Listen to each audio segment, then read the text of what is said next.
Bismillahirrahmanirrahim.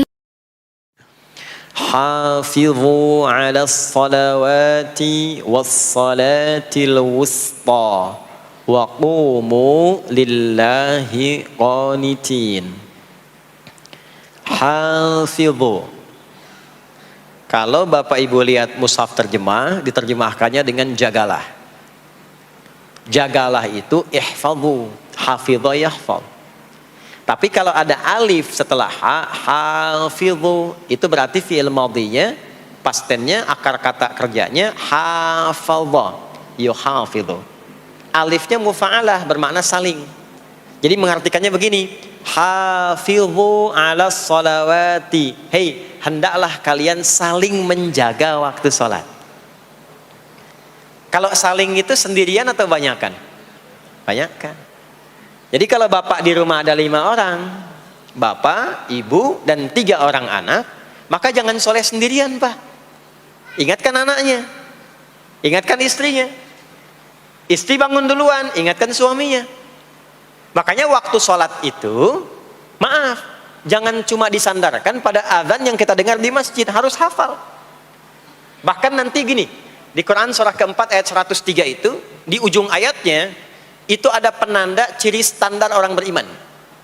Maaf, kita tanya dulu nih, kita beriman tidak hari ini? Halo, beriman? Hati-hati ya, karena kata Nabi ada yang subuh beriman, sorenya sudah kufur tuh. Ya, yusbihu mu'mina wa yumsi kafira. Hati-hati ya. Yuk, apa ciri orang beriman tuh? Iman itu konfirmasinya bisa didapatkan satu melalui suara adzan. Adzan itu sama dengan penanda waktu sholat.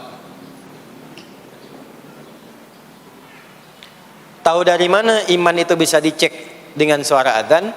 Quran surah ke-8 Al-Anfal di ayat yang kedua. Innamal mu'minuna alladzina idza dzukirallahu wajilat qulubuhum.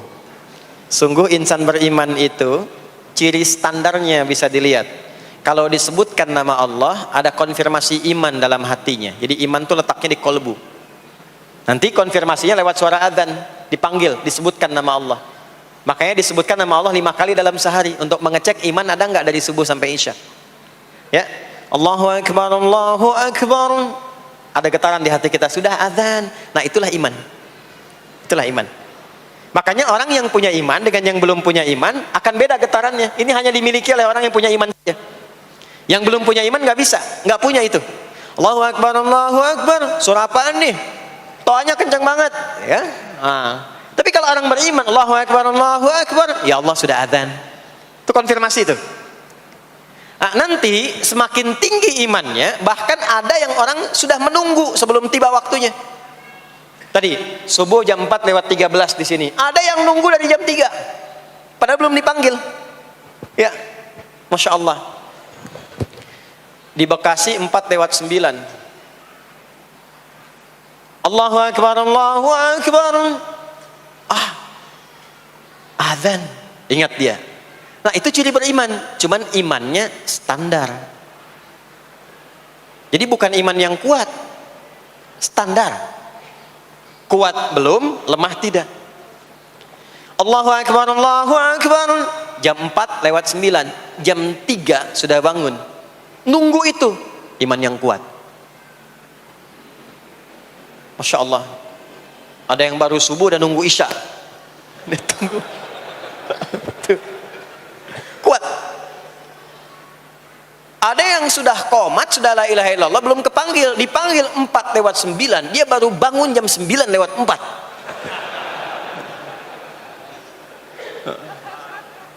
Tuh. Nah, ini iman lemah. Di bawah.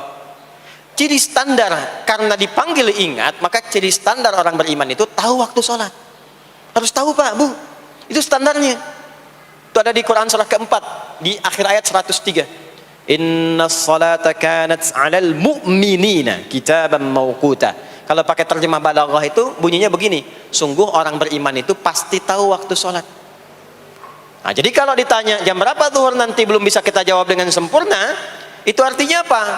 imannya belum naik itu ke level standar, belum menguat. Ya, ini poinnya. Nah, nanti kapan waktu sholat itu tiba?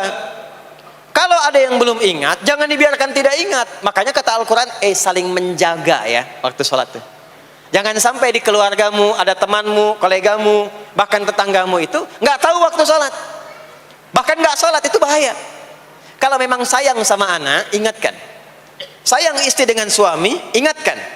Tanda istri beriman yang cinta dengan suaminya, tanda pertamanya ketika mengingatkan suaminya pada semua hal yang disukai oleh Allah. Begitu sebaliknya. Maka kata Al-Quran, hafidhu, saling menjaga waktu sholat. Disebutkan di situ alas sholawat, bentuknya begini. Tulisannya alif, lam, waw, alif, ta maftuha begini. Alas, begini tulisannya. Karena nanti ada yang begini, as-salat, ada yang begini. Biar saja, enggak usah. Ada yang begini, ta marbutah. Seperti Al-Baqarah ayat 3, alladzina yu'minuna bil ghaibi wa yuqimunas shalah. Begini tulisannya. Ada yang begini, as-salat pakai alif, ta, begini. Tapi di Al-Baqarah ayat 238 tulisannya begini, alas salawati, taknya terbuka. Secara singkat begini, secara singkat. Kalau tulisannya begini, maka yang dimaksud salat fardu. Yang dimaksud salat apa? Salat fardu. Salat fardu itu ada berapa? 5 waktu. Maka kata Allah, hei, saling jaga ya. Waktu salat yang fardu itu yang 5 waktu. Di antara yang 5 itu ada yang spesial. Was-salatil wusta, waktu yang pertengahan. Tengah-tengah di antara 5 waktu itu. Yuk kita tuliskan dulu sebentar. Salat ada salat apa saja?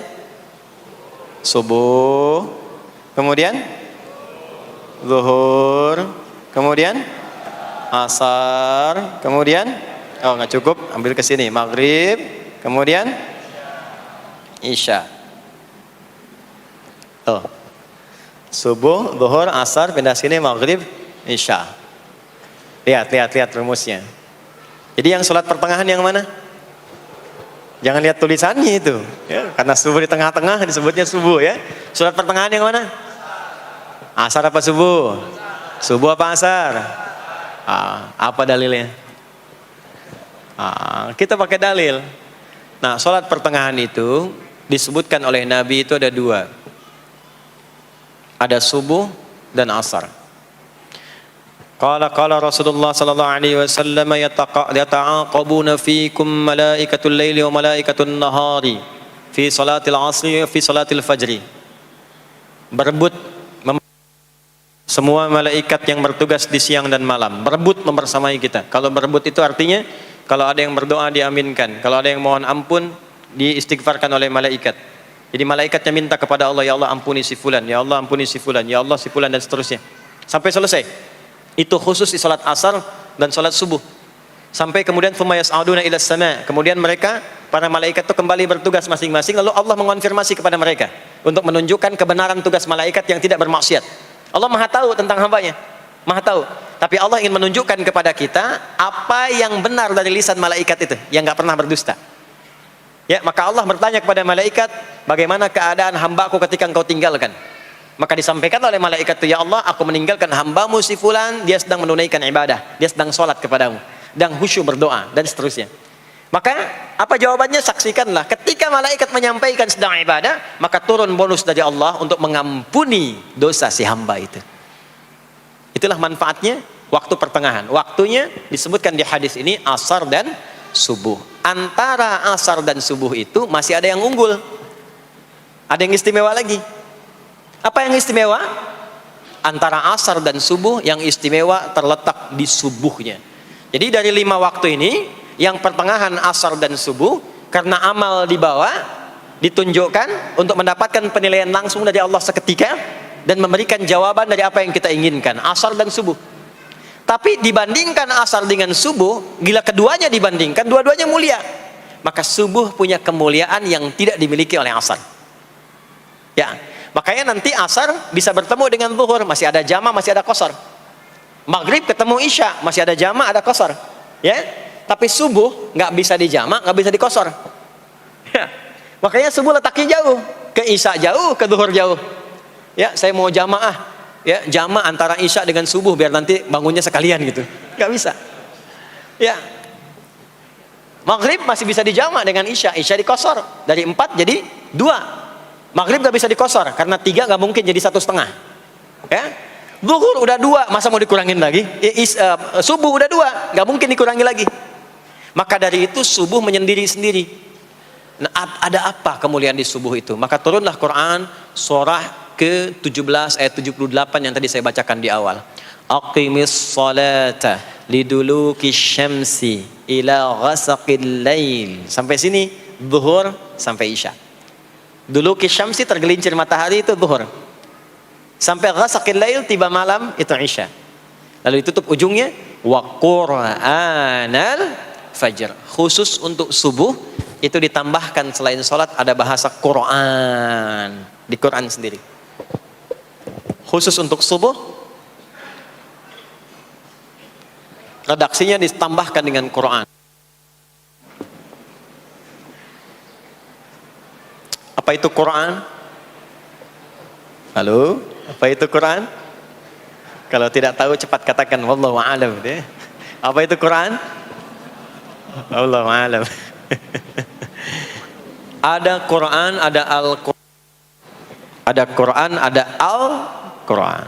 Kalau yang disebut Al-Quran itu mutlak firman Allah. Dari mulai Al-Fatihah sampai An-Nas. Ini yang terdapat di dalam mushaf ini, di 2 jilid ini. Ya, itu Al-Quran. Kalau disebutkan Quran tanpa alif lam, maka yang dimaksudkan bacaan secara umum. Apakah itu Al-Quran, doa, istighfar, semua bacaan itu Quran.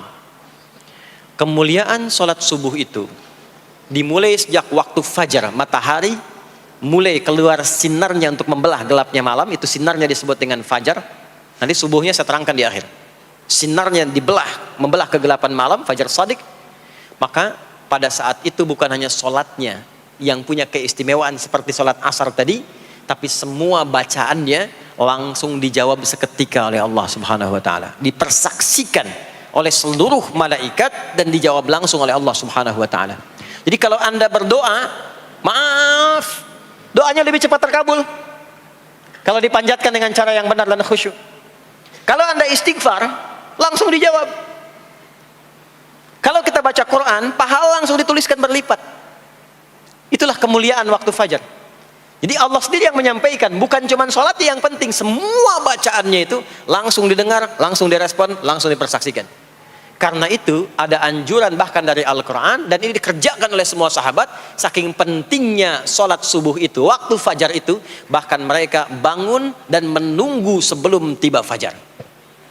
Maka disitulah muncul kemudian tahajud. Maka muncullah kemudian istighfar sebelum waktu subuh. Ya, ada amalan. Ini saya mau kasih rahasia ya. Tapi tolong jaga. Ini antara kita saja di sini. Ya, rahasia. Ada waktu sebelum subuh. Cuman 15 sampai 20 menit kurang lebih. Ingat ya. Kalau dikonversi sekitar 15 sampai 20 menit waktunya. Namanya waktu sahar. Sahar, jamaknya ashar. Jamak itu karena setiap hari oleh Allah dikasih itu. Sahar, jamaknya ashar. Rahasianya di mana? Bapak Ibu, ini waktu yang paling cepat untuk terkabulnya doa. Anda mau minta apa? Saya hadisnya qudsi. Ibadi, kata Allah, hambaku, siapapun yang bermohon sekarang aku kabulkan, yang minta aku berikan. Wa man istagfara